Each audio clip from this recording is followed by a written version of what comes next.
all showing up, and we appreciate you guys bringing Tigers baseball to our fans all year long. Before I get into questions, I just want to talk generally about a few thoughts that are rattling in my head and that have been for the last few days. I think first and foremost, I wish we weren't here right now. I wish we were in Toronto preparing for Game 2 of the ALCS. We were really close to being in Toronto right now, but we're not. We didn't achieve our ultimate goal of winning the World Series, and now we're here at a press conference. And I think anytime you get to the playoffs and you fail to win a World Series, it leaves a really bitter taste in your mouth. I very much feel that. I've felt it all weekend. I know AJ feels it. I know a bunch of our players and coaches feel that. And I expect us to feel that for a while. I also expect that bitter taste in our mouths to drive us this offseason, to drive our players individually to make gains, and to drive us as a group to make sure that we can build off of some of the good things that happened this year. I think the other thing that really sticks in my head is this season was full of emotional swings, really big emotional swings. There were times when this team looked like it was rolling, when we were executing at a really high level in all phases of the game, when we were putting a ton of pressure on opposing starters in the first inning, driving up pitch counts, holding the zone, coming through in big spots, and playing a brand of baseball that could beat opposing teams in a number of ways. There were also times this year where we were fighting through adversity. We were not holding the zone. We were not executing in big spots. We were not playing clean and consistent baseball in all phases of the game, and we were struggling to recapture the momentum that really drove this team for the first 5 months. Those emotional swings combined with the passion with which our fans follow and support this team created some really high highs and some really low lows. I felt those highs and I felt those lows, and I was right there with our fans in all of those moments. In some ways, it felt like this season was multiple seasons in one, multiple very different seasons in one. And we gotta take a hard look at all of it. We got to take all the good and we got to take all the bad, and we got to learn from all of it. However, I think in my job, it is really important for me to step back and look at the entire season. It's really important for me to look at it from a 30,000-foot view, and I think when you do that, it is hard to characterize this season as anything other than another big step forward for an organization that's come a really long way in a short period of time. Among things that we did this year, we won more games than we did last year. We had 6 All-Stars, the most in all of baseball. We got to the postseason 2 consecutive years for the 5th time in over 100 years in this organization. We won another postseason series, and we earned our 8th postseason win in 2 years. I think that's the 3rd most in all of baseball. We had many players on our big league team that took a big step forward. We entered the season with the number 1 overall farm system, and many of our most important prospects had dominant seasons on their way to some of them reaching the postseason or reaching the big leagues in 2026. And I think the most important thing when I reflect on the entire season is we went a calendar year from late August to late August with the most major league wins of any organization in baseball. And we finished the 2025 season with the best overall organizational record of any organization in the sport. Those are really big deals. Those are really hard to do. Our players and our coaches in that clubhouse deserve a ton of credit for all that stuff. I'm really proud of them for all that stuff. That's really hard to do, and it's especially impressive for a young group that's still entering their prime right now. So we got a lot to be proud of from this season. Now, I understand here, like, the arc of our season is not doing us any favors here. Anytime you have 5 dominant months and then you perform as poorly as we did in September, it raises questions. I'm sure you guys are going to ask me a lot of those questions. I deserve to get those questions, and we deserve the negative narratives that are swirling around this team. However, I think it is important to have some perspective here. Like, if we had sequenced our season differently but got to the same place, like, by way of example, if we had stumbled out of the gate and had a really tough April, and then posted 5 dominant months from May through September, I think the mood around this team is very different. I think the narratives around this team are very different. Even if we had gotten to the same place, how we got to this place, I think is important. And I think that's driving a lot of the conversation around this team right now. And we deserve that. Because anytime you sequence this season the way we did, we deserve to have these questions. And me personally, I can't be naive to what I saw in September. I can't be naive to some of the struggles that we faced in the biggest moments. I can't be naive to the fact that we got to get a whole lot better at a lot of things in this organization. We did all these things that I listed, all these achievements, which are really impressive and I'm really proud of, but we got to get a whole lot better in a lot of different areas. And some of those areas I wanted to share at the outset here, like the first thing is our approach at the plate.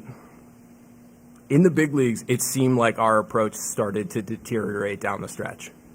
We posted a really high-powered offense that performed in many of the most important categories for 5 months, and then we really stumbled down the stretch. We got to figure out why. We got to understand why our approach seemed to deteriorate down the stretch, and we got to understand the adjustments that we need to make to put together an entire season of, a high-performing offense instead of just 5 months and then struggling down the stretch. I think the second area that we need to look into is contact. We need to make more contact as an organization. We need to move the baseball more in the big leagues than we are. This has been a theme from the last 2 years. I think there are a lot of players on our team right now that have some swing and miss in their games. But I think there are some things that we can do to improve upon it. I'm sure we'll talk about it today. But the time for that is now. We need to start making those gains right now. We need to make sure that we have a team next year that can consistently across 6 months make enough contact to be a productive offense. I think if you go back and you look at our season, the months in which we made more contact, we were one of the best offenses in baseball. If you take a look at June, which was the lowest strikeout rate month that we had this season, we also had the best offense in baseball. When this group does move the ball, we can do a lot of damage. We can score a lot of runs. We got to find a way to be able to do that more consistently, and there's some ways that we have already talked about that we're working on immediately. I think the third thing that we need to get a lot better at is we need to improve our health and consistency on the mound. I think if you go back and look at this season, we had a ton of injuries. Out of the gate, we had a ton of injuries, and we had a steady stream of injuries throughout the entire season. It affected us on both sides of the ball, but I think it affected us more on the pitching side. I think some of the injuries that we had in the big leagues and the minor leagues started to thin out our depth, and we weren't able to produce that second wave of pitching this year in August and September that we needed to supplement this team. We did it last year. We added some really important arms that helped us, go 31-11 down the stretch. We weren't able to do that, and I think the injuries and the setbacks that we faced in both the big leagues and the minor leagues were a significant contributing factor to the struggles that we faced down the stretch. So we got to find a way as an organization to make some adjustments to keep our players healthier and performing better deeper into the season, because the expectations have changed around here. We're trying to play a 7-month season instead of a 6-month season, and we need to make those changes to help make sure that we have reinforcements in August and September that can help us. And I think the last one is something I've talked about a lot, but we got to continue to get better. We have to continue to get better at breaking young players into the big leagues. I've talked about it since the day I got here, and I've been very outspoken about trying to make sure that the environment that Colt Keith and Parker Meadows jump into is better than the environment that Riley Green and Spencer Torkelson jumped into. And then the environment that Dylan Dingler jumped into is better than the environment that Colt Keith and Parker Meadows jumped into. We got to keep making progress there because it's too important to our future. We've talked a lot about our last 3 drafts. We've talked a lot about some of the players coming through the minor leagues. Those guys are really close. A lot of them are going to help us next year, and we got to make sure that the environment that they're jumping into is going to get the absolute most out of them. And that work starts right now. We got to prepare the environment for these guys to be able to jump on this team as soon as next year and make this team better, not struggle in the first 2, 3, 4 months to adjust to big league pitching and to help this team get better. It's too important to our future, and it's something that we need to take very seriously as soon as today. So some areas, happy to take any of your questions. AJ's here to take the questions from the manager's seat, but what do you guys got? Scott, you mentioned the lack of the zone and hitting and also the pitching depth. Do you look back at the deadline and say, I could have done more to make sure this wouldn't happen nobody was ever suggesting trading Clark or McGonigal, without trading the top prospects to get help in those areas that you mentioned that declined? Yeah. Do I regret not adding more performance to this team at the deadline? I don't think I've ever gone through a deadline completely satisfied with the results. It's a really difficult challenge, and I think this deadline is another deadline when I wasn't completely satisfied with the results. However, do I regret not pulling the trigger on the deals that we had access to at the deadline? I don't, and I'll tell you why. I think I'm even more confident now than I was then that the deals that we had access to that we passed on would have frustrated our fans more than not doing the deals. It's really tough in my job right now because I can't share the exact deals for obvious reasons, but I can share some details that hopefully are pretty illuminating. I would tell you that the players that were most closely connected to us via the media would have cost either a player on our postseason roster plus additional pieces or one of our top prospects plus additional pieces. In some cases, with those deals that were most closely connected to us, those players that were most closely connected to us, those players, some of them didn't perform at all down the stretch, would have been a free agent in 2 months, and would have cost a player on our postseason roster that actually performed better than the player we acquired and was controllable in the future. So think about that for a second. We could have acquired a player who was going to be a pending free agent on the day of the deadline. We probably would have gotten an A on the trade grades on the day of the deadline and probably would have gotten plenty of praise in the coverage, only to see that player not perform well down the stretch and the player we traded perform better than that player this year and be controllable in the future. I don't regret those deals at all. I actually am proud of our group for evaluating the players we had well and thinking, hey, these players are going to help us this year and in the future and get some really big outs for us in the postseason.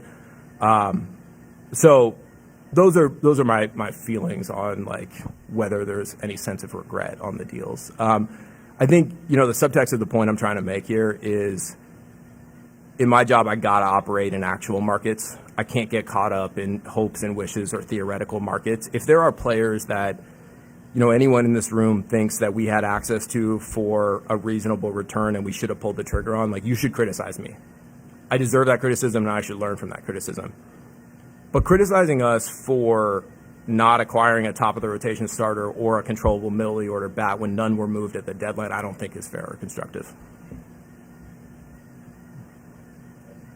Scott, just to build on that question with the trade deadline, were there pieces that maybe weren't floated by the media that you feel like you guys could have went out and acquired, or were you unable to, make those kind of deals? We chased a lot of players that weren't connected to us in the media. We got close on some players. We didn't get close on other deals. I think what's important is if you look at how it all played out, we went into the market thinking hey, we think the relief market's pretty deep here at the deadline, and we think the starter market is really shallow. We think it's really thin. And I think that largely played out. I think those evaluations aged pretty well. I also think we dipped into the relief market at the deadline, and we acquired the second best performing back-end reliever acquired by any contender in Finnegan. We also added another useful arm in Rafael Montero, and we added Troy Melton to the back end of our rotation. I think those three additions stabilized the back of our bullpen and got some really big outs for us. I think in the starter market, going into the deadline, we didn't think that the starters that we had access to would have started playoff games for us. We didn't think they were better than our front four of, at the time, was Reese, Tarek, Jack, and Casey in no particular order. So going into it, both as a reflection of our evaluation of the starters available and the starting pitching that we had, we didn't think that the players that we could have acquired in the rotation would have made a big impact for us in the postseason. So we didn't think it was in the best interest of the organization to pay steep prospect costs or take a player off our postseason roster to get a starter that we didn't think was going to factor in much into the postseason. Now, when Reese went down, it did change our starting pitching need, but it didn't change the market. And I think if you follow the starters that moved, I think there was only one starter that posted a sub-4 ERA after the deadline that got moved at the deadline. So I do actually think our evaluations of those starters were right. Do I wish that we had added more productive innings to our rotation in the deals we did? Absolutely. I definitely do. I thought Paddock and Morton performed, gave us a boost right away. Paddock had a really good start against the D-backs. Morton pitched really well in a tough environment in Philly, but they were struggled to be able to reproduce that performance down the stretch. And we needed more performance in our rotation, and we weren't able to do that. And that's on me. I should have done better in the rotation, but I do think it is a reflection on the actual markets that existed, and I'm proud of the efforts that our staff did. Tarek is obviously going into the final year of his controllability. How much of a decision point is that this off season, or are you just, are you kind of prepared to go into the season with him and see how it rolls that way? Yeah, listen, I totally understand the question, and I understand that you have to ask me. I've kind of learned over time, especially with this question, that general comments tend to get chopped up and forced into narratives. I can't comment on our players being traded. I can't comment on free agents, and I can't comment on other teams' players. So I'm going to respond by just not actually commenting on it. Tarek is a Tiger. I hope he wins the Cy Young for the second consecutive year. He's an incredible pitcher, and we're lucky to have him. That's all I can say on that. Can I just ask one more that you Sure. probably won't answer? But there was reports toward the end of the season that AJ had either been offered an extension or was close to signing an extension. Is there any news on that you can share? Yeah, I can share that report was baseless because we extended AJ earlier in the year. I absolutely love working with AJ. I think he's one of the best managers in the game. We have now proactively extended him twice because we want him to be here as long as he's willing to be here, and I want to work with him as long as I can possibly work with him. It was one of the easier conversations I've had because, as he'll share, he wants to be here too. And I think we're both bullish on our future in this organization, and we're both proud of what we've done in the 3 years together. You want to comment on that? I'm going to comment on it? Yeah. No,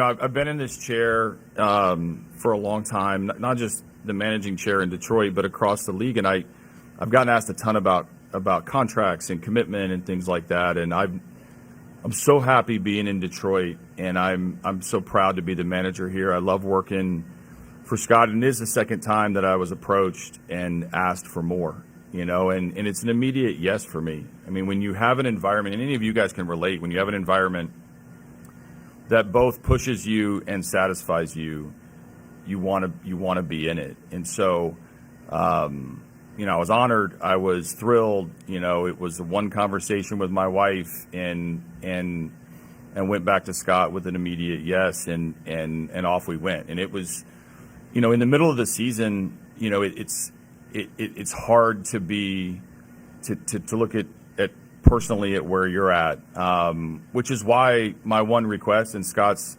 one request was that we just do it and be done with it and not talk about it. This is about the players during the season. It was about winning. We wanted to chase down the division. We had a lot of games left, and so we didn't want to be a distraction. But I can't tell you how proud I am enough to be the manager of the Tigers. I mean, it's a rewarding place to be. It's somewhere I bought a home here. We live here the majority of the year, and continue to be thrilled to become more and more Michiganders as a family. And so very grateful. From Chris to Jeff to Scott, all of us are on board to bring a World Series here, and that's why I want to be here. Can you tell us how many years he's under contract? So we have an organizational policy to not share terms for non-player contracts. We'll share all the terms for player contracts, but we're not going to share the terms for ours. One other due diligence question. Will ownership give you what it takes to sign Tarek Skubal long term? Chris has been supportive with everything we want to do. It was one of the key questions that I had when I interviewed for this job and considered leaving the Giants to come to this job. I know that Chris is going to support us with everything we need, both in terms of player payroll, but also non-player payroll, all of the infrastructure investments, all the investments in key staff members that can help us bring a World Series here. So I have no concerns about that. Yep. Scott, you mentioned expectations have changed around here. 2 straight years, you've made it really close to the ALCS. So do you view yourself as a World Series contender now going into next season? If that's true, would your approach change any more as far as being more aggressive in the offseason, getting key free agents, higher price free agents, and being a little bit more aggressive at the trade deadline? Yeah, I hope that I've demonstrated since I've been here that we're focused on winning baseball games and trying to win a World Series, not winters or deadlines.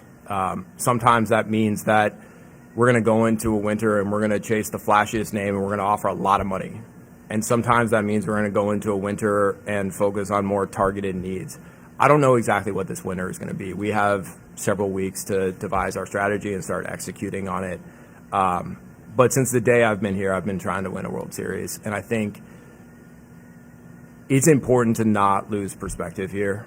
I was sitting in this building 3 years ago. I was on a stage and we were talking about a struggling major league team. We were talking about the 30th ranked farm system, and we were talking about an organization that hadn't been to the playoffs in a long time. Now, 3 years later, we're talking about back-to-back postseason appearances. We're talking about the number 1 farm system in baseball, and we're talking about a young core there that's just entering their prime, continuing to get better. I think the trend line in this organization is really important, and how we've done it is really important. We have been focused on a path of development, of getting more out of our players and supplementing our players with external additions that can help us get even better. That part's not going to change. We're going to stay on the development track. And what excites me is we've done all of that without a single draft pick of the last 3 years getting to the big leagues.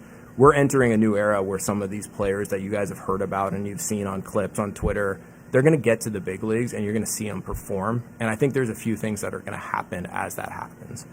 One, we're not replacing the guys in there. We're adding to them, which is great. These guys have gotten to the postseason 2 consecutive years, and we're going to add to that because these guys are still young and entering their prime. The second thing is I think some of our approach and contact issues are going to improve just through development of the guys in that room, but also additions from our system. I think for those of you who've been following our system, I think the profile of Tigers hitters has changed over the last 3 years. We've been very intentional about targeting at bat quality and bat-to-ball skills.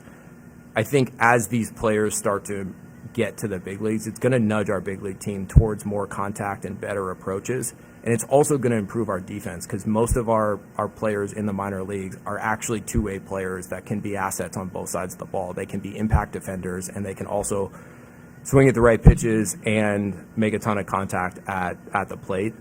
A lot of those gains are going to come from within. It's why we've been so intentional about drafting, developing, and ultimately getting these guys to the big leagues. And what excites me is that we're going to take a bunch of talented players in there and we're going to add to it externally, but we're all going to add to it internally with some of these impact players that have earned their prospect status through the last 3 years and posted dominant years at really young ages. Scott, kind of off that, you talked about the need to reshape the lineup a little bit with more contact, less swing and miss. When you have a young core and some of those prospects that likely won't be ready by 2026, where does that start? Yeah, so I think it starts in a few ways. You know, one thing that I noticed with our team is we started to get a little bit more pitchable late in the season. Some of our contact issues and approach issues started to get exposed in September. Some of the things that I saw were we started to get a little bit pull happy towards the end of the year. I think that created some holes for us that got exploited in the playoffs. I think sometimes we started to audible off the game plan a little bit quicker in at-bats. We started to audible towards an approach that tried to cover every pitch type in every location. That's really hard to do at this level. And I think that some of the interaction between approach and contact really started to hurt us. So the pitches we were swinging were exacerbating our contact issues. I think a lot of that is going to improve through the experience that these guys had. Like it or not, it was hard to watch in September. I fully admit it. I felt that too. These guys are going to be better off for it. They went through some deep struggles in September, and they came out the other side getting really hot in the playoffs, going into Cleveland, winning a really important series, and then taking Seattle to the brink in 15 innings. That experience and reflecting on the things that, did you pay the power bill? Reflecting on the things that went well and help them get out of those struggles will help them. This team is going to show up in Lakeland, and they're going to be more battle tested. That's 2 straight years in the postseason, and they've seen high-end pitching. They've seen what works against high-end pitching and what doesn't. So some of that's going to be through approach development this offseason that we're already working on. Some of that is going to be through some bat path work with our hitting coaches. I think some of the paths on our team started to change late in the year. I think that started to create some of the issues that we had through the year. I think there's still some work that we can do this offseason in facilities here when they come here, and then also in Lakeland to fix some path issues. And then the last part is through the additions that we are going to add internally. Some of the players are not going to be ready for 26, but a lot of them are going to be ready for 26. And so when we add some of those players with the skills, traits, and attributes that we have been prioritizing through the draft and development, I think those are the 3 main areas that we're going to be able to improve both our approach and contact issues that I outlined. AJ, I'm curious, everything that he's saying, how is that from your point of view? Like, do you have to meet with your hitting group? You have to refashion your hitting group? Or what does those changes look like from you? Yeah, so I'm glad you asked, because I have a lot of thoughts on the offensive side of the game in this era has never been harder. You know, what is required out of a major league hitter is it's only getting harder and harder. Velocity up, movement, pitch shapes. You know, the pitching laboratories are much further along than the reaction side of the sport as an offensive player. And so it's constantly, the challenge is getting tougher and tougher. And I watch all these games, and I watch a high-contact team like the Cubs get 6 base runners against the Brewers as they were going through their own version of pitching chaos and pitching somebody different every other inning. Or I see, last night in the game, the Blue Jays' high-powered offense scored a bazillion runs in the ALDS, not be able to push a run across after the first swing of the night against a pitcher on short rest who's on the back end of a rotation, albeit a really, really talented rotation. So it's not an excuse as much as it's perspective. And I think I've spent the last couple of days, in my office and players filtering through there and packing up lockers and saying goodbye. And I asked Carp, what's the difference between, September for him and a dominant October where he was in control of all of his bats and getting hitting the ball at the ballpark, getting intentionally walked, mixing in a few hits, drawing a few walks. And it all centers around getting a good pitch to hit. I know that's a comment that I've said over and over and over again, and it's way easier said than done.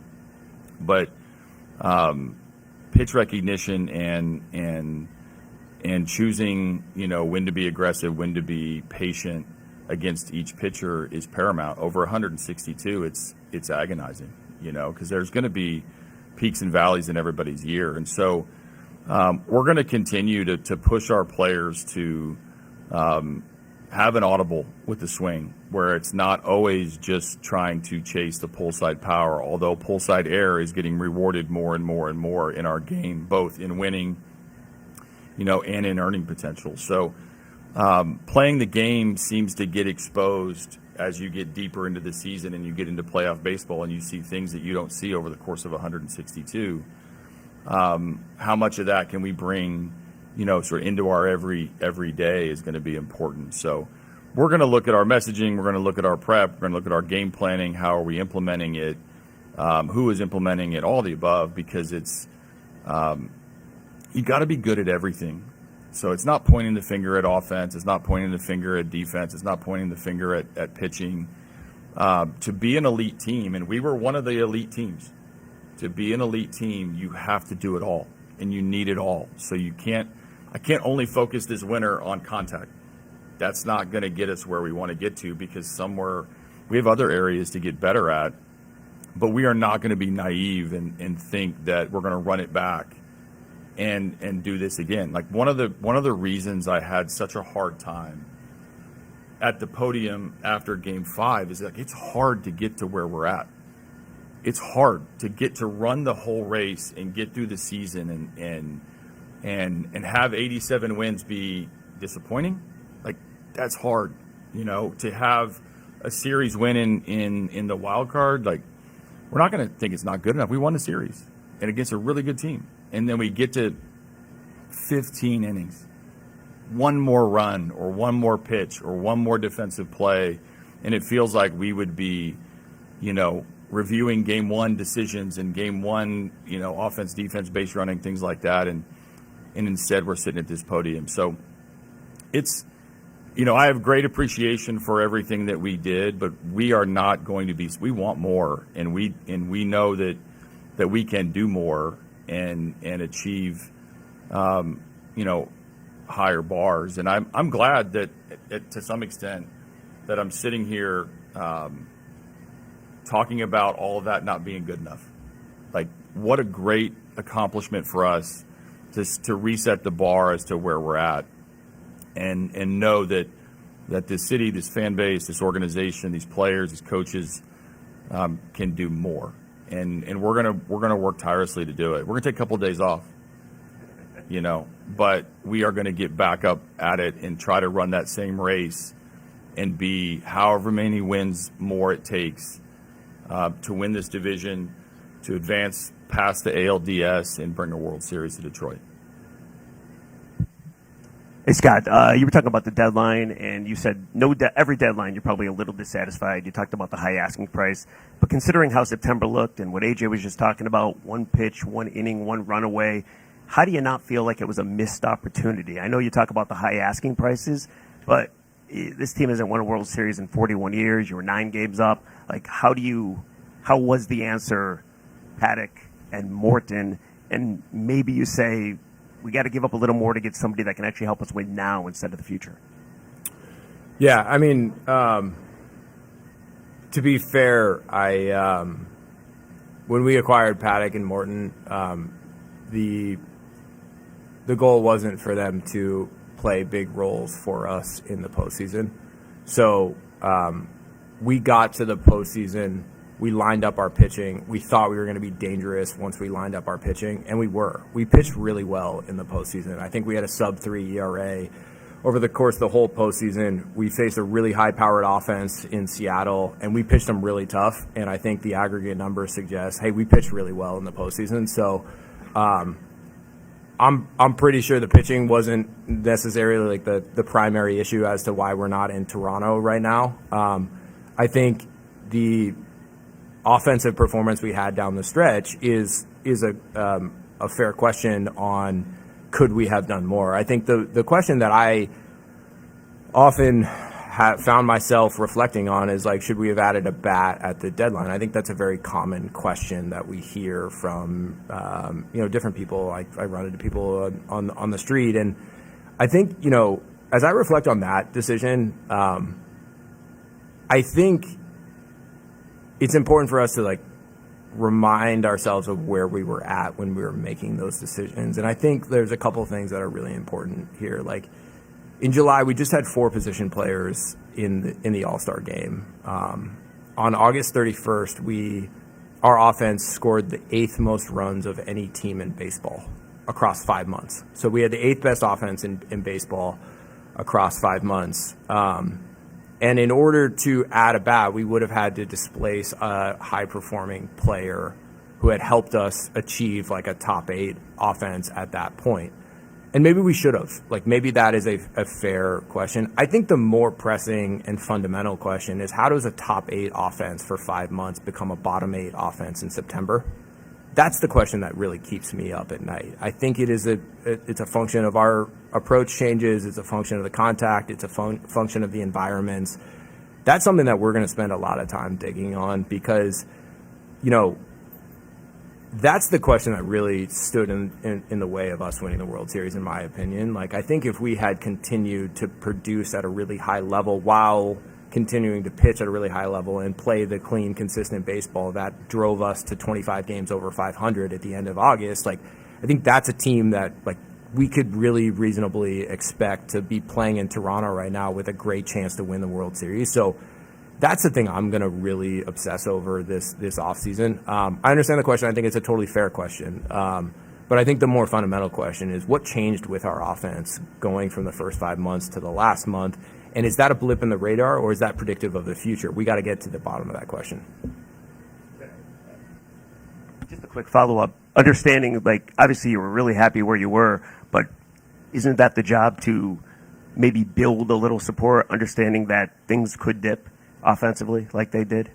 Yeah, I mean, I think so that's the job. But the question, I think, and correct me if I'm wrong, is, like, if I could go back and do it over again, like, would I focus on adding a bat? Like, I think if I could go back and do it all over again, I would focus on getting ahead of some of the changes that we may or may not have been able to see in August that created the September of underperformance and challenges. Like, I think that's the pressing question. Maybe the answer is both. Maybe we should have added a bat, and we should have gotten ahead of some of the changes that our young hitters faced in difficult environments against better pitching in September and October. So those are the questions that are rattling around my head, and those are the questions that I'm going to obsess over and try to get answers to so that we can fix it for next year. Yep. AJ, I believe you had your coaching staff come back fully intact this year from last year. Going forward to 2026, is that the plan, or will there be some changes? Yeah, so first off, we have a tremendous staff, and you know, we stayed together from 24 to 25 fully, and continued to try to push these players and work tirelessly to do that. And so I have to compliment the staff for everything that we did, you know, to try to squeeze as many wins as we could and as much performance as we could. I knew that question's always asked at these pressers, and we haven't had a full discussion about the staff, you know, yet. We're going to, and like we do with everything, we evaluate every possible way that we can get better. And while I think our staff has answered a lot of the challenges, and we're doing a lot of the things that's pushing this major league team forward and connecting to the minor leagues and creating an environment when young players come up to be comfortable yet pushed. I mean, all that I think is in a really good place, but we wouldn't be doing our jobs if we didn't debrief about, you know, our entire group, and we're going to. It's just, you know, I expected this coaching staff to be in Toronto, and so in order to have a clear mind and a clear direction, we agreed to wait a couple days and meet this week on the direction of the staff, and we'll have something to you when we make a decision either way. But I am really proud of this group of coaches and the culture we've created and the work that goes into getting the players ready. Scott, it feels like a significant part of the trade deadline strategy revolved around moving Troy Melton from the rotation to the bullpen. How do you look back on that decision, and how do you see his role moving forward? Yeah, I'm really impressed by Troy Melton. I thought he pitched really well for us. He got really big outs for us, and he handled the transition from the rotation to the pen as seamlessly as any young player we have seen since I've been here.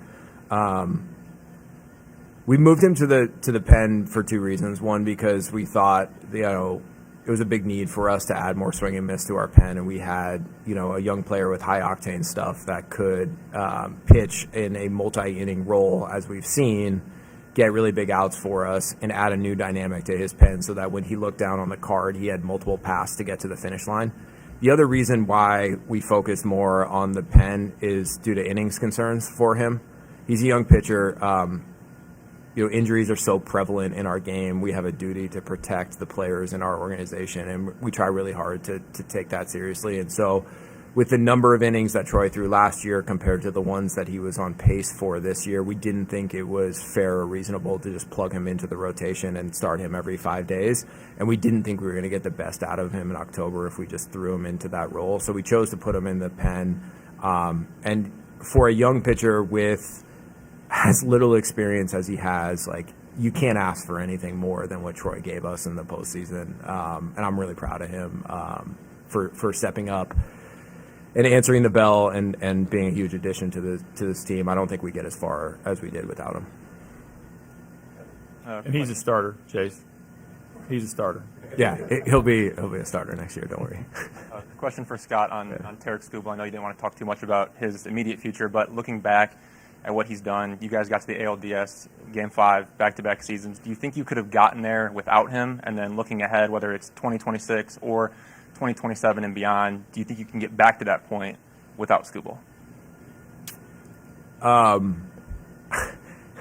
mean, listen, that's a really difficult question to answer because it's a total hypothetical. He's the best pitcher in baseball. Like, he's going to hopefully win a second Cy Young. Like, it would be arrogant and tone deaf for me to claim that we could do all this stuff without him. But on the other hand, it's also offensive to the other players in the clubhouse to treat us as like a one-player team. So the fact is we've had Tarik, and he's made incredible contributions for the duration of his tenure with the Tigers, but especially the last 2 years. He's gotten a lot better, and he's pitched huge games for us, and this guy's done a really good job of keeping him healthy and performing at a really high level with how he has managed him early in the season.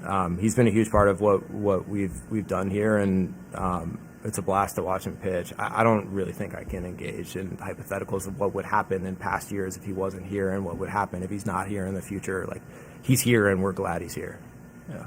When did you guys know that Torres was playing with hernia, and was there discussions about shutting him down? Because obviously he's one of the ones who was such a high-level player earlier, and maybe the injury was the reason why he struggled towards the end. Are you better off playing somebody at, 60% than having somebody come up or finding somebody who's at 100%? Yeah, I mean, the quick answer to the last part of the question is no. Like, we added Gleyber to this team because we forecasted some approach and contact challenges with this group. Like, nobody has a better approach than Gleyber Torres, and nobody has better bat-to-ball skills than Gleyber Torres. His addition to this team, in many ways, powered a lot of the offensive performance that we saw for the first 5 months. I think one thing that is like less obvious to fans that watch us is there are a lot of guys dealing with a lot of things in that clubhouse, and our guys deserve a ton of credit for powering through a lot of the things that they were dealing with that never got reported because they didn't, meet the bar for an injury report or something like that. Pretty much everyone in that clubhouse was banged up by the end. It was a long season. It was really grueling. It was really difficult. Gleyber was, upfront and honest about reporting that to us. We felt like he still was capable of being a solid addition to our team, and you saw him go oppo at home, which is really hard to do. So he's a big part of what we did this year. We're really happy with his performance. He started the All-Star game as the second baseman for the AL team, and we think that. We wish he wasn't banged up in the second half, but we thought that he was still a big part of our team, even though he was banged up. I'm going to add one thing and it's not a knock on how you asked it, but I think it's really difficult to just put a percentage on there for free. Like, I don't know what percentage any of our guys are any given day, other than I know they're all under 100%.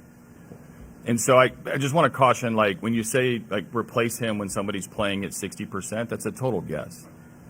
So, just, for us, I think we were communicating every day with Gleyber, and I think it brings up, this is a free comment, so this, because I didn't get asked a question, but September really did, it relates to this topic. September, I think, really did impact us physically, emotionally, and mentally.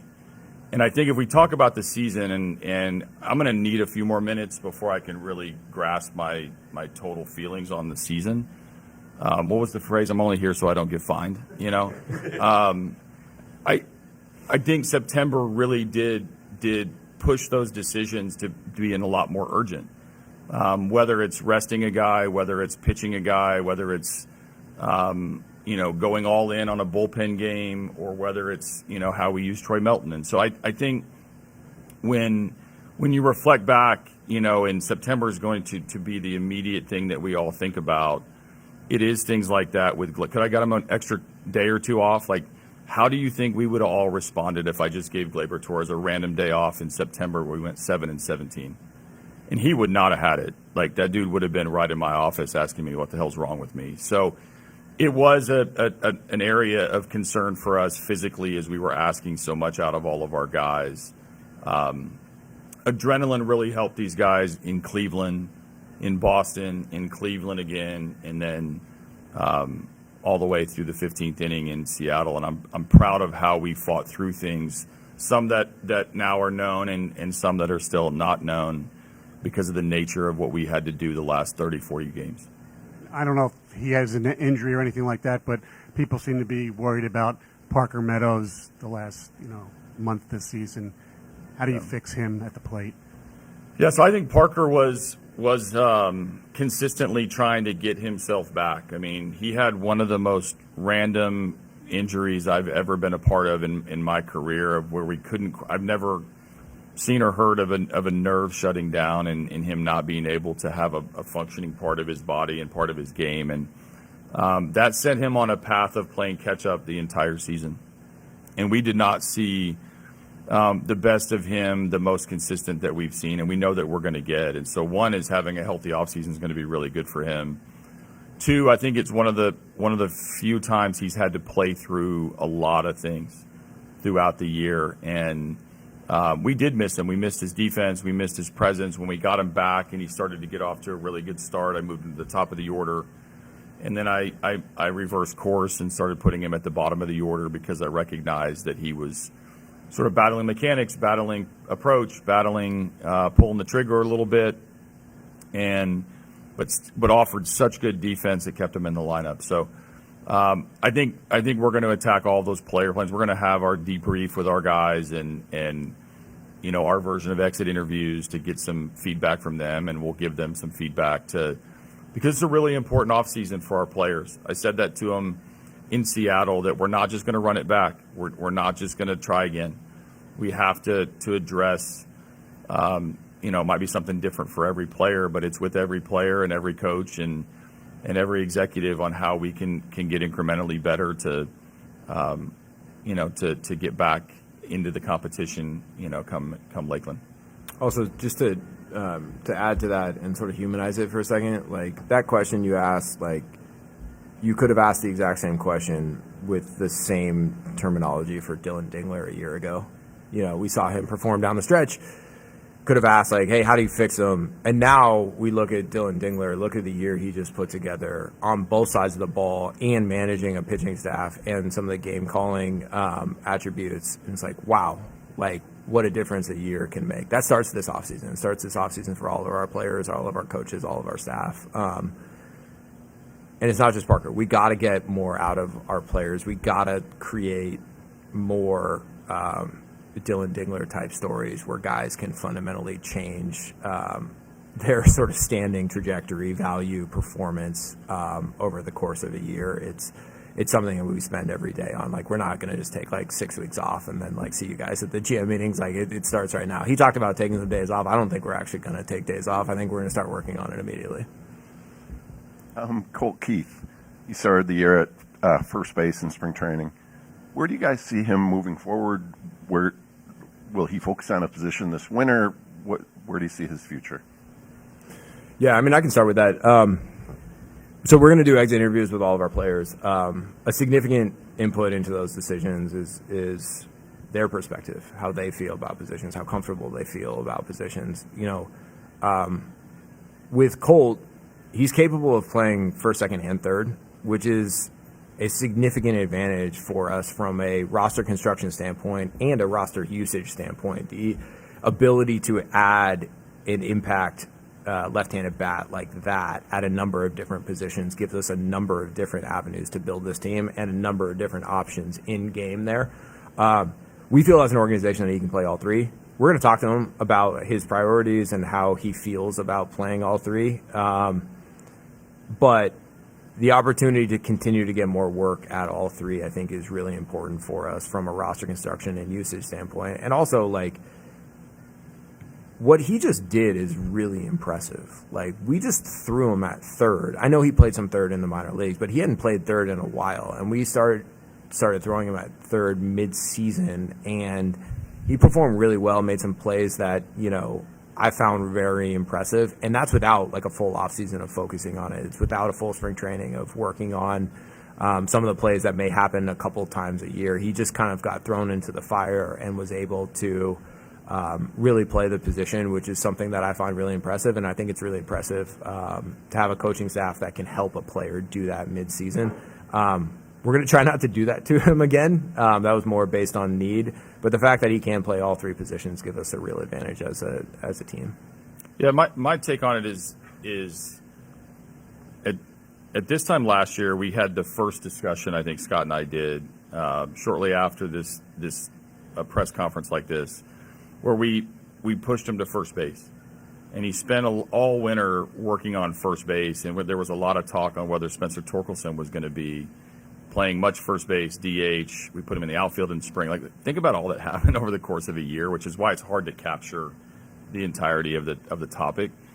And then I think his adjustments at third base was on the right track. I think it was a little unfair to him, as Scott mentioned, that it was hard for him, but he got better and better the more that he did it. And what I learned was we needed full commitment to the basics of these positions and not just put the glove on him and put him over there and think that he'll figure it out. And he's done a good job, but he's a perfect example, and he's really good at all these areas. He's good at nutrition. He's good at his work ethic. He's good in the gym.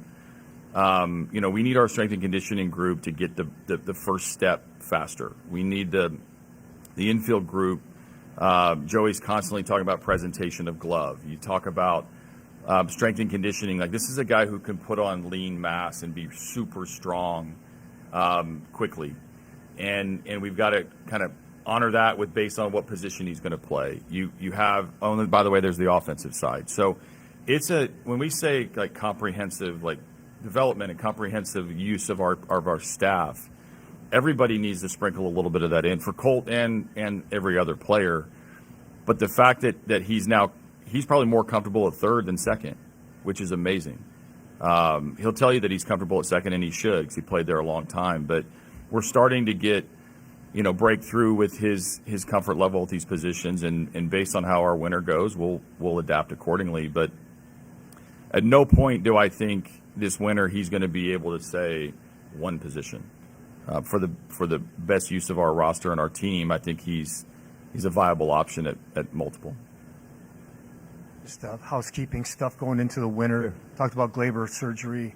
Is there anybody else that's kind of slated for surgery? And I wanted to ask you about some guys that kind of disappeared this year with injuries, like Brisky and Madden, and even Foley and Gunther. To some, we kind of know what happened to them. But yeah, what's the future for those kind of guys? Yeah, we owe you some medical news.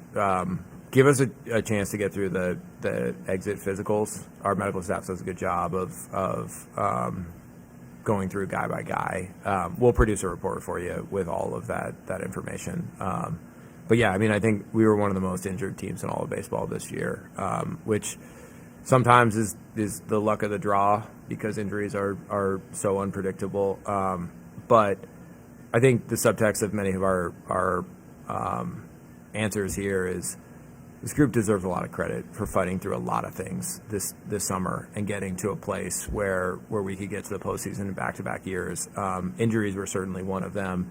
And AJ and his staff deserve a lot of credit for constantly adapting to the roster that we actually had available as a result of some of the injuries. And some of the injuries weren't actually like IL worthy. Like, some of them were like, hey, we got to stay away from this guy today, or we got to stay away from this guy for 2 days or something like that.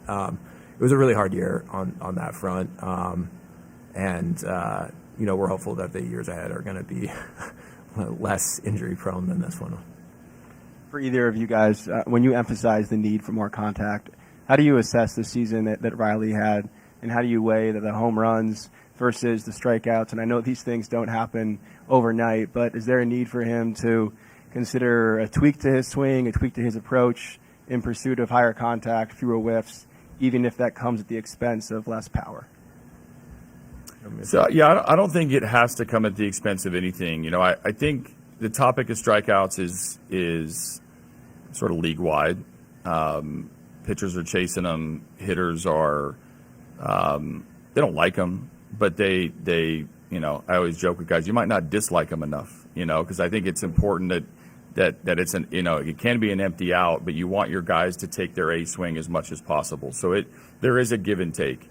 With Riley, you know, I've talked to him about his approach. I've talked to him about his thought process. I've talked to him about, you know, when you're in the middle of the fight and guys are throwing 98 to 104 now, the kid in Milwaukee, you can't be in the box and mentally be defensive about strikeouts. What you can do is have sort of plan A and plan B and have to adapt accordingly to the game. What never changes is you need to swing at the right pitches.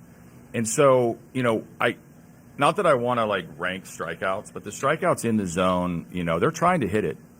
Like when they swing and the ball's in the zone, they miss it. I kind of joke with them, but I'm half not joking. They're trying to hit it. When they make a pass at the ball. So you can't just tell him you need to hit that. He'd be like, no shit. I'm trying to make contact with the ball. So that's not the way to coach him. The getting somebody to maximize their game planning is.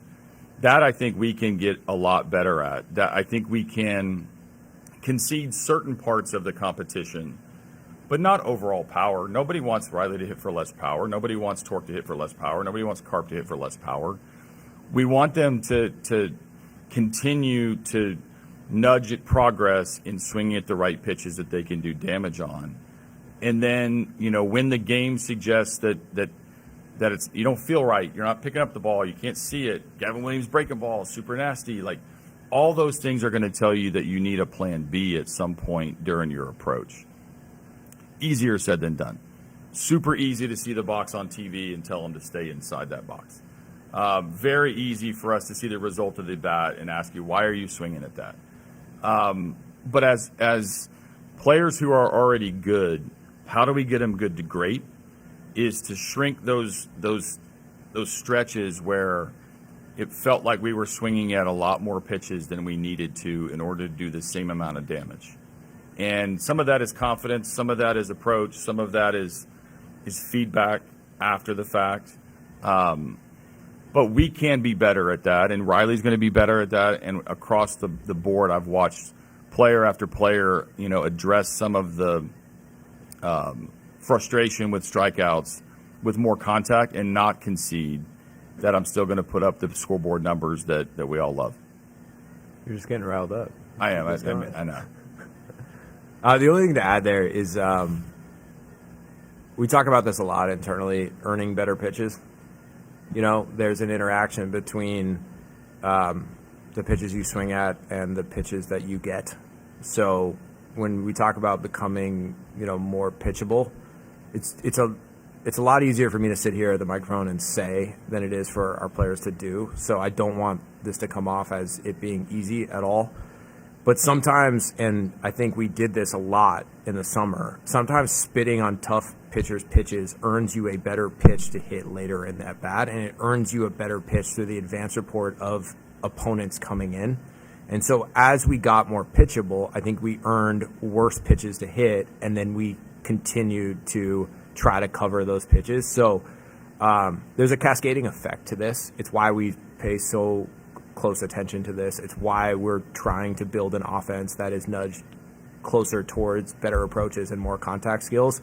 But we got to earn better pitches as an organization. And there were long stretches of this year and last year where we did earn better pitches, and then we punished those better pitches. And I think June's a really good example of that. When we held the zone better, we earned better pitches, did more damage, and had the best offense in baseball. And we got to get to an offense that's a lot closer to June than September.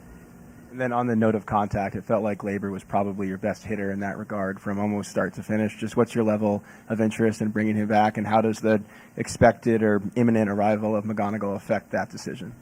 Yeah, Glaber was a huge addition to this team. You guys saw it, not only for his production, but the presence that he had in the lineup. There were many nights this summer where he really got us going in the first inning. He had one of those grindy, really difficult, high quality at bats that both earned better pitches for himself, but earned better pitches for the rest of the lineup, and really set the tone. I mean, how many times this summer did we push a pitch count for a starter in the first inning up to 28, 29, 30? I mean, you want to talk about setting the tone for the rest of the game. We did a great job of that, and Glaber was right in the middle of that. I can't really speculate on what opportunities he's going to have. This winter, he's earned the right to be a free agent, and we'll approach that at the GM meeting. It's kind of more of a GM meetings topic than right now. To follow up on that, he mentioned McGonigal. I mean, you talked about the top prospects being closer.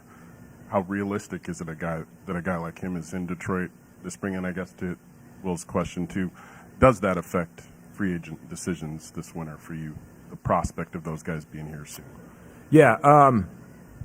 So I expect the players that posted dominant years in Double-A to factor into our big league team next year. They've earned it. They posted incredible years as 20-year-olds, very young for level. I expect their progress to continue, and I expect them to be in Detroit at some point next year. Does that affect what we do this winter? Absolutely. How could it not? I mean, these guys are really exciting young players that can help us on both sides of the ball, and we got to make sure that we are preserving opportunity for them. We also have to compete. The expectations have changed around here. We have to thread that needle whereby we are putting ourselves in a really good position to get off to a good start, but also add to that team throughout the summer internally with some of these players that are coming. Kevin is in the fall league right now. He's playing some shortstop. He's playing some third base. He has played second, short, and now he's going to have experience at third base. I'm not going to announce that he's going to be in Major League camp because I should probably tell him before I announce it. But I think a lot of these guys are going to be in Major League camp. You're going to see them firsthand, and more importantly, they're going to get a lot of experience being around the big league coaches and the big league players, so that when they ultimately get to the big leagues, they're more comfortable, and we have an environment ready for them that allows them to jump onto this team and make this team better immediately. I will say the only other thing is they've already affected what we've done up to this point, because how could they not? We have invested so much in a lot of these players, and we want to create opportunity for them to come here and get better, just like we've done with guys like Dylan Dingler, creating opportunity for them to ultimately get on this team and demonstrate they can be one of the better catchers in all of baseball. We got to continue to create runway for these players, because our future, it's too important to our future. We are in a position right now where the present is really bright and the future is really bright, and we got to preserve that no matter what we do this winter. I'll just wait for him to go to the GM meetings. I'll fly to Phoenix and I'll tell Kevin myself. Do you guys remember when he announced that they were coming to the big league camp a year ago? Yeah, how'd that work? Talk about insubordination. Unbelievable. There's obviously no guarantee of sustained success in this sport. I mean, it's one thing to go back-to-back appearances in the postseason, but back-to-back-to-back, there aren't many teams that are able to do that. Just a few years ago, it was only, 47 wins for this organization. As you guys stare down everything that needs to be done to take it to the next level, do you get the sense that it's harder to make a jump of 4 wins to make it to that next round in the postseason than it is over a relatively short period of time to make a jump of 20, 30, or 40 wins just to get to where you're at now? I mean, I think we probably spent all day on that question. The things that pop into mind immediately are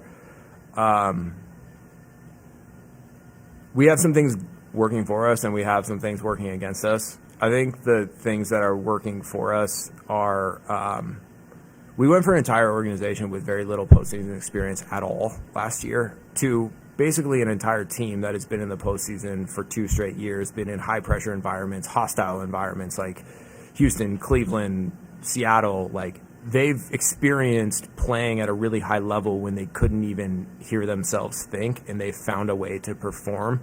You can't recreate that anywhere. You cannot like replicate that environment in spring training to prepare these guys for it.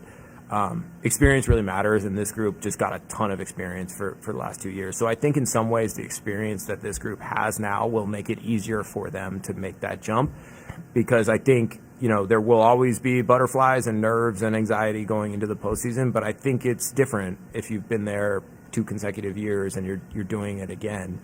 So I think that's one of the things that's working for us. One of the things that's working against us, it's really hard. There are 4 teams that got to the DS in back-to-back years over the last 2 years. We're one of the 4. It's really hard. Like, there are a ton of, you know, teams that had really high expectations going into this year who didn't make the playoffs. There are some teams that went ultra aggressive at the trade deadline and didn't even make the playoffs or got bounced in the first round. This whole thing is really hard. So I think, you know, one of the subtexts of this entire press conference is we should be really proud of those guys. Like, however you cover this team, like, please make sure that everyone, especially our fans, is really proud of what they did, because what they just did is really hard. But we want more than that. We want to continue to improve. And so I think, to answer your question more directly, like, I don't know which one is harder. I just know what challenge we have right in front of us, and this one's really hard, but we are committed. We're absolutely determined to get it right and to bring a World Series to Detroit. All right. It's a good hour plus. Thank you, everyone. Cool. Thank you, guys. Appreciate it. Yep.